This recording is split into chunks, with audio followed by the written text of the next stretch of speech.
عباس راجہ ہیں، اور آج کے جو ہم جتنے خوش ہیں آج رمضان میں، اور پہلی سحری ہماری سحری، پہلی افطاری ہماری افطاری ہمارے پاکستان میں عمران خان کے لیے.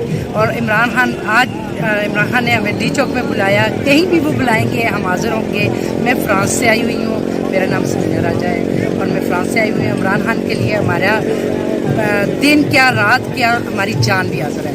عمران خان نے جو ہماری نظریں دنیا کے سامنے اوپر کی ہیں، عمران خان نے جو ہمیں عزت دی ہے، پاکستان کو عزت دی ہے، اسلام کو عزت دی ہے، پورے عالم اسلام کو عزت دی ہے، اسلامی کنٹریز جتنی بھی ہیں ان کو عزت دی ہے. ہم پاکستانی کیا جتنے بھی مسلمان ہیں فخر کر رہے ہیں عمران خان کے اوپر. عمران خان صرف ہمارا لیڈر نہیں ہے، عمران خان عمر کے بعد عمران خان مسلمانوں کا پہلا لیڈر ہے.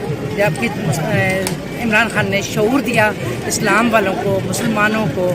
ہم کوئی نہیں کہتے کون کس فرقے کا ہے، عمران خان سب جتنے بھی ہیں اس کے ساتھ، عمران خان کے ساتھ ہیں. عمران خان کے لیے الفاظ نہیں مل رہے ہمیں.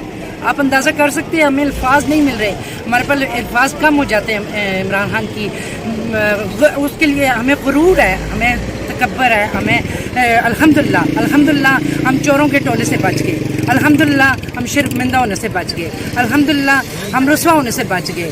وہ دن ہمارا ختم ہو گیا جب ہم شرمندہ ہوتے تھے کسی جگہ کھڑے ہو کے. آج ہم فخر سے کہتے ہیں. اس وقت آپ کو میں بتاؤں، میں فرانس سے کشمیر سے اسلام آباد میں عمران خان کے اس جلسے کے لیے آئی ہوں.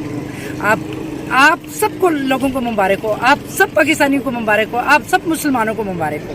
آپ اس چیز کو پلیز آپ ایکسیپٹ کریں، آپ سوچیں کہ ہم کتنے خوش قسمت ہیں. ہمیں عمران خان جیسا لیڈر اللہ تعالیٰ نے ایک تحفہ دیا عمران خان کی شکل میں.